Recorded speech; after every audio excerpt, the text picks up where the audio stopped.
Jamaah, jamaah, alhamdulillah. Baik, masih dalam tema masa sih bulan Safar Mbosia. Tadi terakhir bangun rumah boleh nggak? Boleh ya. Buka usaha boleh nggak? Boleh. Nah tadi sempat sebelum itu kita bahas boleh nggak sih kita berantem atau perang? Perangnya nggak boleh ya, apalagi di bulan Safar. Kita minta ilmunya kepada guruku Ustaz Abi Maki. Baik, Abi ini sekarang kalau versi sekarang nih ada tawuran, berantem, nauzubillah min dzalik. Mudah-mudahan anak-anak kita terhindar dari hal tersebut ya. Nah, tapi kalau masalah perang ya, Abi katanya di bulan Safar ini nggak boleh perang. Tapi kan ada tuh perang Abwa kalau nggak salah ya. Nah, mohon ilmunya Abi, silahkan. Subhanallah, Maha Suci Allah yang telah mengumpulkan kita di tempat dan program ini. Semoga seperti ini Allah kumpulkan kita di dunia, seperti ini juga kelak Allah kumpulkan kita di surga firdausnya. Amin ya rabbal alamin. Subhanallah, tabarakallah. Tadi agak lucu ya, kalau mau berantem nanti aja jangan di bulan Safar gitu, karena Safar ini dilarang. Subhanallah, yang namanya ribut berantem di bulan apapun tidak boleh ya, tidak boleh. Tetap kita ini innamal mu'minuna ikhwatun fa aslihu baina akhwaikum ya, untuk saling memperbaiki ya. Tapi yang ingin digambarkan, apakah benar seandainya ada satu konflik ataupun ada terjadi peperangan misalnya sampai diangkat rayatul jihad misalnya, apakah harus diundurkan karena di bulan Safar? Tidak. Iya, bulan Safar tidak menjadi penghalang untuk berjihad fisabilillah. Tidak ada halangan di bulan Safar untuk berjuang di jalan Allah. Ada beberapa poin yang ingin digambarkan. Yang pertama, tadi sampaikan oleh Bang Ali, dia mengatakan apa? Kan dulu perang Abwa atau perang Wadan itu sama ya, karena Abwa ini berasal dari lokasinya Wadan dan ini terjadi peperangan. Dan Masya Allah tabarakallah, dan Rasulullah membawa pasukan kira-kira 200 orang menuju Wadda ataupun Wadan ini ataupun Abwa ini, dan Masya Allah mendapatkan kemenangan yang sangat luar biasa di perang ini. Dan ini terjadi kira-kira 2 Hijriah, iya, sebelum perang Badar. Orang mengira, nih punten ini, orang mengira perang pertama kali itu ada perang Badar. Dalam syariat Islam atau dalam Islam, perang yang pertama kali perang Badar. Bukan, sebelum perang Badar ada perang Abwa, lalu setelah itu perang Badar. Ini gambarannya, iya. Bahkan bukan hanya perang Abwa saja, ada satu perangan yang sangat masyhur sekali, ini perang Khaybar. Ini pun terjadi bulan Safar. Bagaimana? Sedikit saya ingin sampaikan beberapa poin ketika perang Khaybar ini terjadi di bulan Safar, dan kemenangan yang gemilang yang luar biasa didapatkan oleh Rasulullah SAW setelah menghancurkan Khaybar, setelah menaklukkan Khaybar. Di Khaybar ini kalau berbicara tentang Khaybar, terkenal pahlawan Khaybar namanya Marhab. Marhab. Siapa Marhab ini? Subhanallah, saking kuatnya Marhab, saking gagahnya Marhab, seandainya ada kulit di depan, kulit sapi disimpan di depan, lalu dia injak, tidak akan ada orang yang bisa menarik kulit itu kecuali robek. Ini kuatnya Marhab. Saking kuatnya Marhab, dia memiliki yang namanya panah ataupun busur yang mana tidak ada bisa menggunakannya kecuali dia, saking beratnya, tinggi orangnya. Begitu dia keluar untuk menggempur orang muslim, sampai mengatakan, biasa kan kalau peperangan dulu, man yubariz, artinya duel, jago dan jagonya turun. Semua orang berpikir ini Marhab, siapa nih? Apalagi jago dengan memainkan pedangnya. Marhab terkenal kalimatnya, qad alimatul khaybaru anni marhabu sakisis silahu batalul mujarrabu. Ini syairnya panjang. Telah diketahui oleh Khaybar kalau aku ini Marhab dan aku pahlawan yang tidak perlu untuk diragukan. Rasulullah mengatakan, siapa yang akan menghadapi Marhab? Ternyata Ali bin Abi Thalib. Lihat, pimpinan panglima perang yang namanya Yahudi di Khaybar tumbang oleh Ali bin Abi Thalib. Begitu maju, Ali bin Abi Thalib pun tanpa kalah mengatakan syair yang sangat indah, ana alladzi sammatni ummi Haidarah. Kalimatnya, aku yang dinamakan oleh ibuku Haidarah. Haidarah ini singa, Masya Allah, macan. Ana alladzi sammatni ummi Haidarah. Dulu Ali bin Abi Thalib begitu lahir dikatakan namanya Haidarah, tapi ditakutkan oleh istrinya ataupun oleh ibunya dengan mengatakan, jangan Haidarah, kayaknya ini terlalu berat, udah namanya Ali saja. Nama awalnya ibunya menyatakan Haidarah. Lalu punten Abu Thalib mengatakan, jangan Haidar, sebut saja namanya Ali. Maka dia kata, aku adalah seseorang dinamakan oleh ibuku Haidar. Subhanallah, dan pedangku ini makanannya adalah Marhab. Subhanallah, lihat Ali bin Abi Thalib menumbangkan pimpinan daripada orang-orang Khaybar ini di bulan Safar, maka tidak ada kalimat untuk mengalahkan hawa nafsu. Ujung-ujungnya nanti kalau mau ibadah, oh jangan, kenapa ini lawan setan, ini jangan dulu, ini berantem sama setan jadinya. Tidak ada ya. Justru bulan Safar adalah bulan untuk mengangkat rayah daripada ketaatan kita kepada Allah Subhanahu wa Masya taala. Allah, terima kasih Abi. Ayyakumullah. Baik, yang namanya perang mah jangan di bulan apa aja, pada perang jangan ya. Mudah-mudahan semuanya damai-damai aja. Dan sekarang kita akan lihat cuplikan laksanakan mandi tolak bala. Bagaimana sih? Yuk kita tonton. Tradisi ini bernama dudus atau mandi kembang tujuh rupa. Kegiatan mandi kembang tujuh rupa ini dilakukan pada Rabu akhir bulan Safar. Oh iya guru, udah kelihatan gambarnya, piknya. Tentang apa itu? Jadi mandi tolak bala. Betul. Cuman memang kadang-kadang ada animisme, dinamisme, ada mungkin yang memang tercampur sedikit dengan apa ya, budaya ya. Mandinya kadang-kadang pakai bunga tujuh rupa. Mandi itu budaya atau Mandi, kalau mandi yang begini nih budaya nih kayaknya di depan umum kan itu guru ya. mandi mau wajib ya? Nah, ini gimana nih caranya menyikapi ini, silakan guru. Baik, bismillahirrahmanirrahim. Guru-guruku, jamaah yang dimuliakan Allah Subhanahu wa taala yang ada di rumah, silahkan dibuka Al-Qur'an surah An-Nisa ayat 116. A'udzu billahi minasy syaithanir rajim.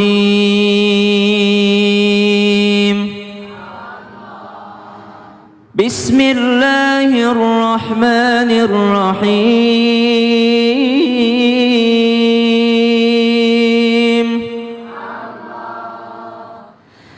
Inna Allah la yaghfiru an yushraka bihi wa yaghfiru ma duna dhalik wa yaghfiru ma duna dhalika liman yasha.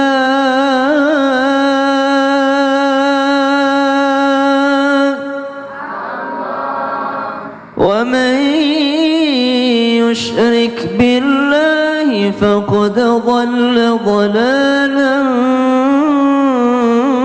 ba'ida. Al-Quran surah An-Nisa ayat 116. Sungguh Allah Maha Pengampun dan mengampuni segala jenis kesalahan manusia kecuali yang menyekutukan Allah Subhanahu wa taala. Dan orang-orang yang menyekutukan Allah Subhanahu wa taala dengan apapun itu, maka dia akan sangat tersesat di jalan yang sangat jauh. Artinya sekali kita menyekutukan Allah Subhanahu wa taala, maka dia akan tersesat di jalan yang tidak akan pernah bisa mendapati jalan untuk muter baliknya. Maka menjadilah orang-orang yang taat akan perintah Allah Subhanahu wa taala.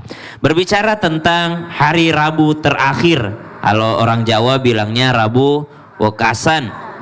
Di dalam surah Al-Qamar ayat 18 disebutkan di situ fi yaumi nahsim mustamir, ada hari nas, hari celaka, subhanallah. Maka Imam Al-Baghawi dalam tafsirnya menyebutkan bahwa hari celakanya kaum Ad pada saat itu disebutkan bahwa ternyata terjadi di hari Rabu terakhir di bulan Safar.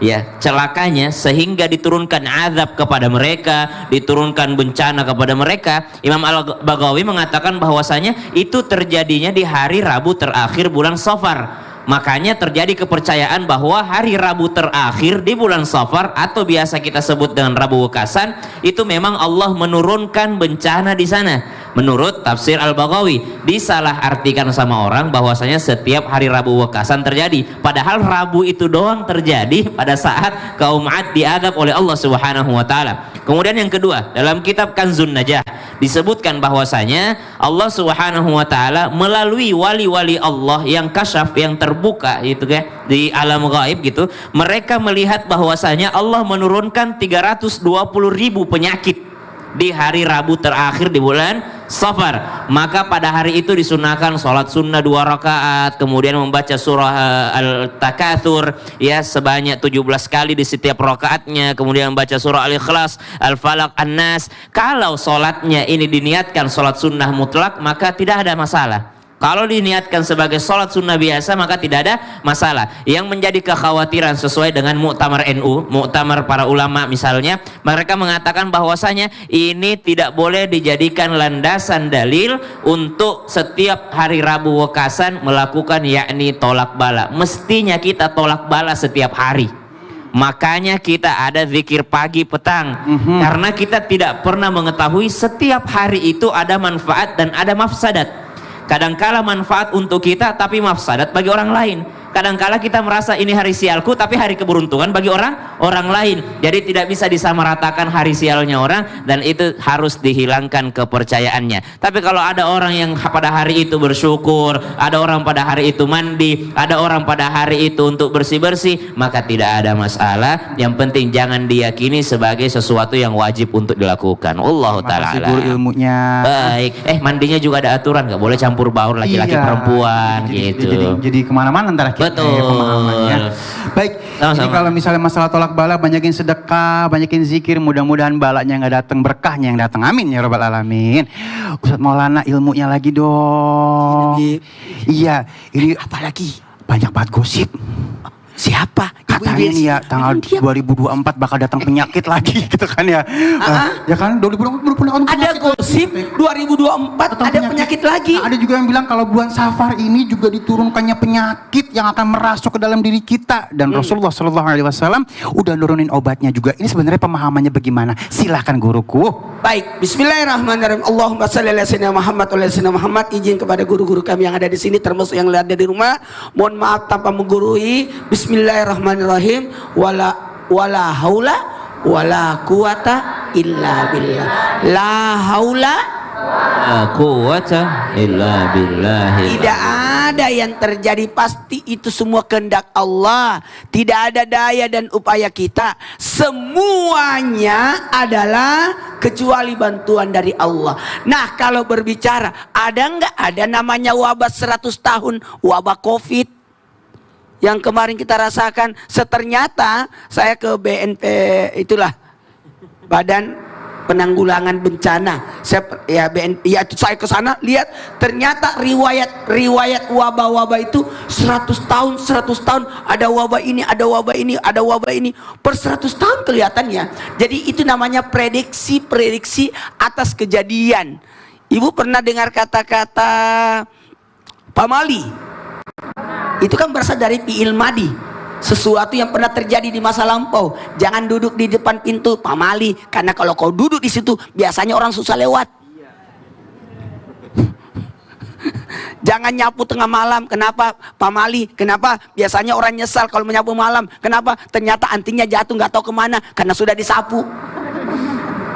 Nah, ternyata wabah itu ada yang turun semalam. Per malam adanya apa? Maka tutuplah pancinya, tutuplah bejanamu, tutuplah tempat airmu. Jangan sampai di malam hari tikusnya lagi main-main jatuh dia ke situ. Makanya ditutup. Apalagi ada namanya binatangnya nama cicak. Cicak. Kok nyanyi? Teka.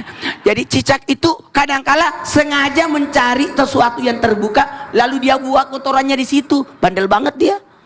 Atau dia jilatin atau makan, jadi kita dikasih sisa, makanya disuruh tutup. Itu wabah setiap malam. Dan ada juga wabah yang terjadi sekali setahun dan kita tidak tahu, dan prediksinya mengatakan itu turunnya di hari Rabu. Bahkan mohon izin Abi sebagai pakarnya sejarah Nabi, sampai kalau mau dengar sejarah Nabi ke Abi Maki, insya Allah akan diceritakan selama 3 hari 3 malam.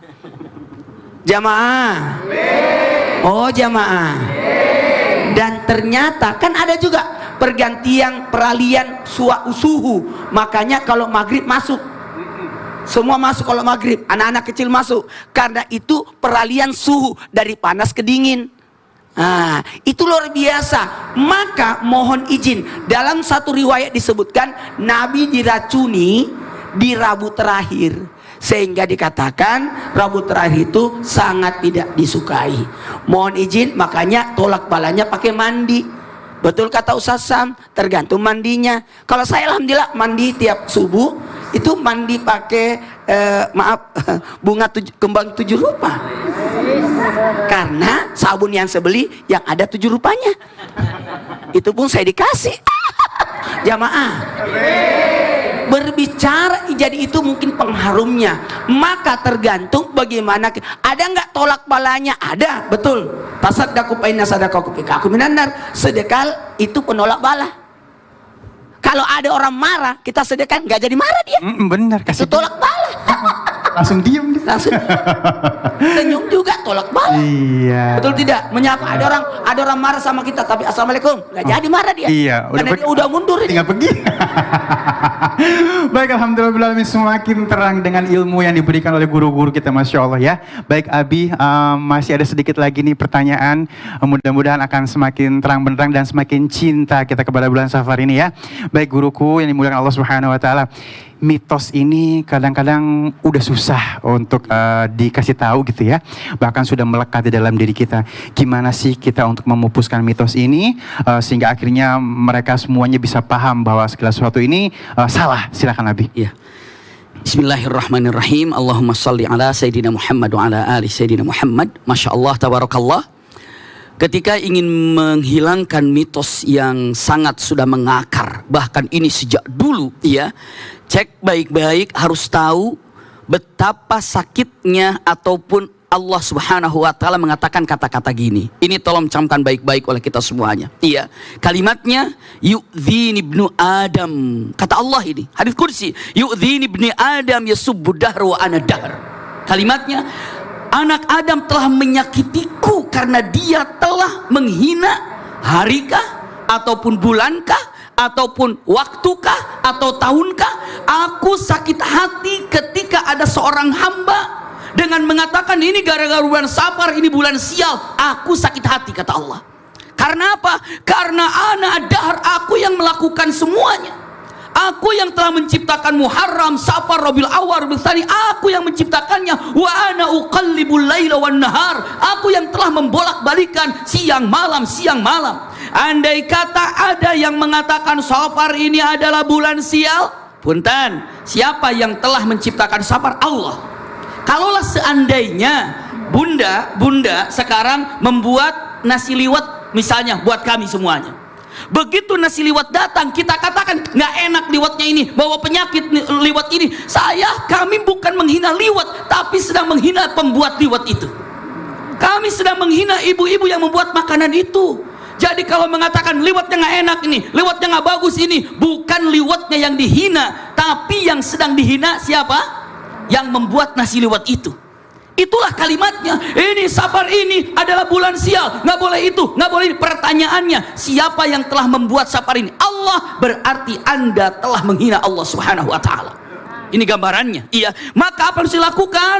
Tahu ilmunya tadi dengan mengatakan, oh Safar ini milik Allah, berarti jangan macam-macam. Yang kedua, kejar ilmu sebanyak-banyaknya bagaimana Rahman Rahimnya Allah Subhanahu wa Ta'ala tanpa pilih kasih. Maka ada kata-kata namanya Allah As-Salam. Salam itu artinya selamat, ataupun kalimatnya Maha memberi keselamatan tanpa ada waktu, tanpa ada jeda. Maha memberi keselamatan dunia dan akhirat. Maka itulah As-Salam. Fahami tentang asma Allah. Lalu yang selanjutnya, majalis solihin. Duduklah bersama orang-orang yang soleh pastinya. Seperti dengan duduk, Masya Allah, di Islam itu indah ini, menyaksikan Islam itu indah ini walaupun kita berjauhan tapi hati kita berdekatan. Amin, ya Allah. Dan ini sama dengan satu majelis walaupun melalui televisi seperti ini. Masya Allah, terima kasih Abi. Nih udah dikasih tahu nih ya Allah marah tuh ya kalau misalnya sampai kita memiliki pemahaman seperti tadi ya. Nah baik, sekarang kita masuk ke dalam tanya dong Ustadz. Kami semua tanya dong Ustadz. Baik, kita angkat dari Instagram @CLD_Pratama. Terima kasih sudah ngirimin pertanyaannya. Assalamualaikum Ustadz atau Ustazah, izin bertanya ya.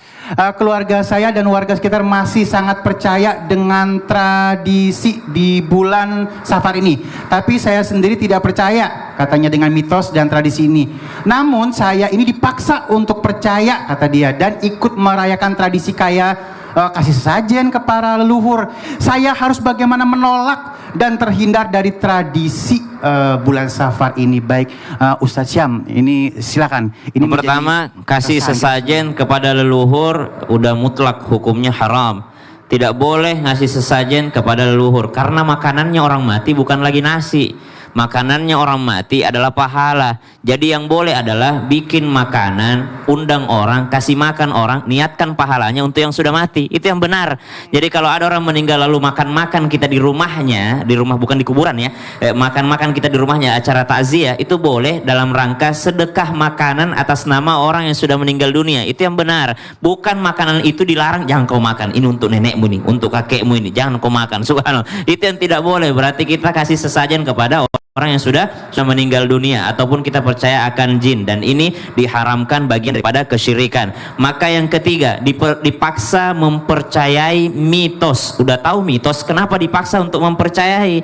Maka jangan sampai kita ikut kepercayaan sesuatu yang memang kita sudah tahu bahwa itu adalah mitos, bukan fakta. Kemudian yang keempat, bagaimana cara untuk menghindarinya? Siapa orang yang paling dipercaya di kampung tersebut, atau ustadz favoritnya kah, kiai favoritnya kah, undang, lalu bisikin, Pak Kiai di sini masih begini orang, tolong dibahas nanti pada saat ceramah. Subhanallah. Jadi yang pertama, kasih makan kepada leluhur, sesajen itu haram mutlak. Yang kedua, kasih makan orang dengan niat sedekah untuk orang tua yang sudah meninggal dunia, itu boleh. Kenapa? Karena pahalanya yang mengalir. Makanannya orang yang sudah meninggal dunia bukan lagi nasi liwet, nasi apa segala macam, tapi makanan mereka adalah pahala daripada yang ditinggalkan. Wallahu ta'ala alam. Baik, terima kasih guruku yang dimuliakan Allah Subhanahu wa taala. Jangan kemana-mana, tetap bersama kami di Islam Itu Indah. Jamaah. Yeay. Oh, jamaah. Yeay. Alhamdulillah.